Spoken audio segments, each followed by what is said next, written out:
Hi guys, അപ്പോൾ ഇന്ന് നമ്മൾ റിവ്യൂ ചെയ്യാൻ പോകുന്നത് 2025 ഇറങ്ങിയ the first Malayalam movie the identity, starring Tovino Thomas, Trisha Krishnan, Vinay Rai. അപ്പോൾ ഈ ഒരു സ്റ്റോറിയെ പറ്റി പറയുകയാണെങ്കിൽ, ഈ ഒരു മൂവിയെ പറ്റി പറയുകയാണെങ്കിൽ, this is a suspense thriller. അപ്പോൾ ഏതൊരു സസ്പെൻസ് ത്രില്ലറിലും ഉണ്ടാവേണ്ട ദ സ്റ്റോറി ലൈൻ അവിടെ ആണ് ഇവരുടെ ഒരു ഹൈലൈറ്റ് എന്ന് പറയുന്നത്. അതായത് from start to the end it is engaging and gripping.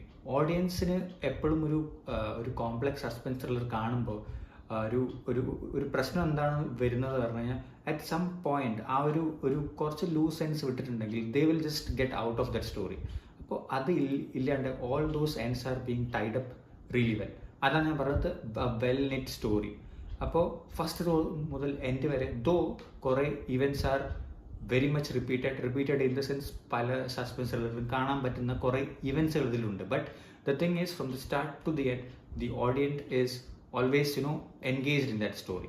Next comes the performance. പെർഫോമൻസിൽ പറയാൻ പറ്റിയ ഓരോ ക്യാരക്ടേഴ്സ് എന്ന് പറഞ്ഞാൽ, ടൊവിനോ ആസ് യൂഷ്വൽ നമ്മൾ ഫോറൻസിക്കിലും ഒക്കെ കണ്ടിട്ടുണ്ട് how he acts in suspense thriller.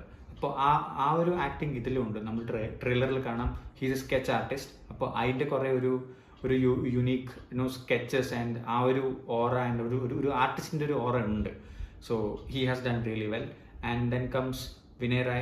The role played by him is also very important and he has done really well. അപ്പോൾ ടൊവിനോവിൻ്റെ കൂടെ തന്നെ നിൽക്കാൻ പറ്റിയ ഒരു ക്യാരക്ടർ കൂടിയാണ് വിനയ് റായിൻ്റെ ഒരു ആക്ടിങ് സ്കിൽസ് എന്ന് പറയുന്നത്.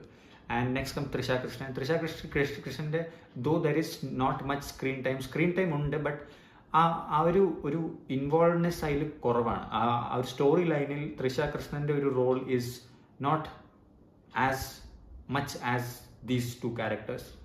അപ്പോൾ that is the part. And then Archana കവിയുടെ ഒരു കംബാക്ക് കൂടിയാണ്. നമ്മുടെ നീലത്താമരയിൽ അഭിനയിച്ച് കഴിഞ്ഞ് കുറേ വർഷങ്ങൾക്ക് ശേഷം ഇപ്പോൾ നമ്മൾ മെയിൻ സ്ക്രീനിൽ കാണാൻ പറ്റി. And she has done A really good job. പിന്നെ ഇതിൽ എടുത്തു പറയാൻ പറ്റിയ ക്യാരക്ടേഴ്സാണ് ഷമ്മി തിലകൻ, അജു വർഗീസ്, പിന്നെ വൈശാഖ് നായർ. അങ്ങനെ കുറേ ക്യാരക്ടേഴ്സ് ഇതിലുണ്ട്. And they have done really good. പിന്നെ ഒരു ഇൻട്രസ്റ്റിംഗ് ഫാക്ട് ഈ ഒരു മൂവിയിൽ എന്താ പറയുക, the same team who had worked in Forensic is working here. Though direction ആയാലും റൈറ്റിംഗ് ആയാലും ദി ആക്ടേഴ്സ് ആയാലും the main gist of the thing is, നമ്മൾ ഫോറൻസിക് വന്ന് ഈ ഒരു പടം കണ്ടു കഴിഞ്ഞാൽ it will somewhat be similar. കാരണം ആ ഒരു സ്റ്റോറി ലൈൻ, അതേപോലത്തെ കുറച്ച് സസ്പെൻസ്, അതേപോലത്തെ കുറച്ച് ത്രില്ലിംഗ് തിങ്സ് എല്ലാം ഇതിൽ കോമൺ ആയിട്ട് കുറേ വരുന്നു. അപ്പോൾ there is this line of commonness which continues from Forensic till here. അപ്പോൾ and then the next thing is the music done by Jakes Bijoy. So he has done really good job here. കാരണം ഓരോ ഇൻസ്റ്റാൻസസിലും ആ ഒരു സീനിനെ elevate ചെയ്യാൻ കുറേ BGMs and കുറേ background musics തന്നിട്ടുണ്ട്. And he has done really good. Next comes the action and screen play.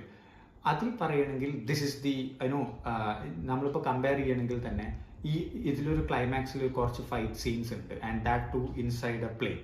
അപ്പോൾ പ്ലെയിൻ്റെ ഉള്ളിൽ ഇങ്ങനെയൊക്കെ കുറേ ആക്ഷൻസ് ചെയ്യാൻ പറ്റുമെന്ന് നമ്മൾ പലപ്പോഴും സംശയിച്ചു പോകും ഇതിൽ കുറച്ച് ആക്ഷൻസ് കണ്ടു കഴിഞ്ഞാൽ. കാരണം ഒരു ഹോളിവുഡ് ലെവൽ ആക്ടിങ് അല്ല, ആക്ഷൻസ് എന്ന് പറയാൻ പറ്റും. കാരണം നമ്മൾ അത് കാണുമ്പോൾ we will visualise it actually happening inside a plane. And അങ്ങനെ മലയാളം സിനിമയിൽ അങ്ങനെ ഒരു ആക്ഷൻ എയർക്രാഫ്റ്റിൻ്റെ ഉള്ളിൽ ചെയ്തായിട്ട് എൻ്റെ ഒരു ഓർമ്മയിലില്ല. So there the action and the whole that climax scene is really good. Appo it gets really good when towards the end. So that's a good point here. ഞാൻ അതുപോലെ തന്നെ എടുത്തു പറയാൻ പറ്റിയതാണ് ഇതിലത്തെ ഒരു ചേസിങ് സീൻ.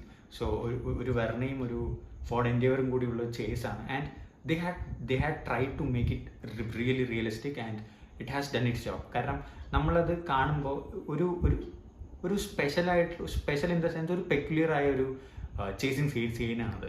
നമ്മളത് വേറെ സിനിമകളൊന്നും അങ്ങനത്തെ ഒരു ചേസ് കാണാറില്ല. അത്രയും റിയലിസ്റ്റിക് ആയിട്ട് എടുക്കാനായിട്ട് നോക്കിയിട്ടുണ്ട്. And that is also a really good sequence inside this movie. So overall നമ്മൾ പറയുകയാണെങ്കിൽ this is a whole package of action and suspense thriller.